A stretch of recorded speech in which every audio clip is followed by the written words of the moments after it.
Corona संक्रमण के मामले बढ़ रहे हैं। महामारी के डराने वाली जो खबर इस बीच आई है, हालांकि राहत यहां पर इस बात की यह भी है कि पिछले 7 दिनों में कोरोना वायरस के संक्रमण दोगुना होने की रफ्तार में कमी देखी गई है। अच्छी खबर गोवा के बाद मणिपुर से भी सामने आई। दोनों राज्य कोरोना मुक्त हो गए। देश में कोरोना संक्रमण से सैकड़ों लोगों की मौत के बीच संक्रमण के मामले अब भी लगातार बढ़ रहे हैं। साथ ही बढ़ रहे हैं हॉटस्पॉट और कंटेनमेंट जोन भी। देश में संक्रमितों की संख्या बढ़कर 17,656 हो गई है, जबकि अब तक 2,842 लोग इलाज के बाद ठीक हो चुके हैं।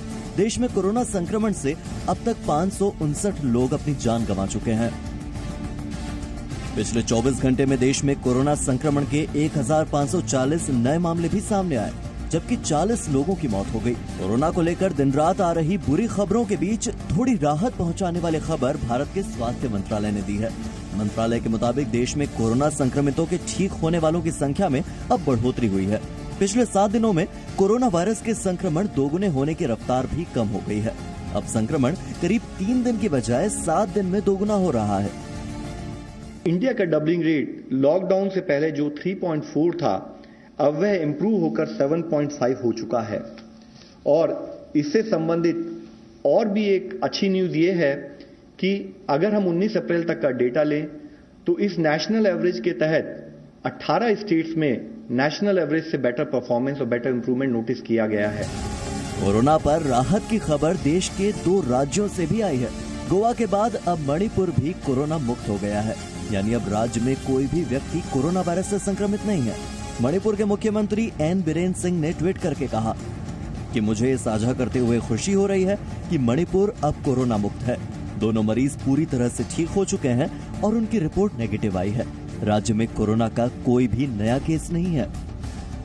हालांकि गृह मंत्रालय ने इंदौर, मुंबई, पुणे, जयपुर और कोलकाता जैसे शहरों में बढ़ रहे कोरोना संक्रमण के हालात पर चिंता जताई है, जबकि Indian council of medical research ने कहा है कि देश में कोरोना वायरस के 80% मरीजों में वायरस के मामूली और हल्के लक्षण मिले हैं। लॉकडाउन उल्लंघन पर गृह मंत्रालय ने सख्ती से कार्रवाई की बात कही है।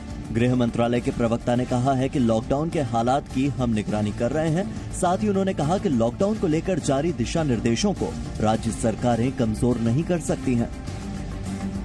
गृह मंत्रालय की तरफ से अपडेट है। गृह मंत्रालय निरंतर लॉकडाउन मेजर्स के एनफोर्समेंट को मॉनिटर कर रहा है। जहां भी लॉकडाउन का उल्लंघन हो रहा है, वहां राज्य सरकारों के साथ संपर्क करके उचित कार्यवाही की जा रही है। आईएमए ने 23 अप्रैल को ब्लैक डे मनाने का ऐलान किया है। आईएमए ने केंद्र सरकार से डॉक्टरों और नर्सों पर हमला करने वालों के खिलाफ कड़ा कानून बनाने की मांग की है। Bureau report, ji media.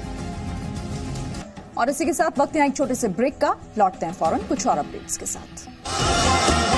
No signal, no worry. Presenting Z News app with live TV, latest updates and expert opinion. Available on Google Play and App Store. Download it now.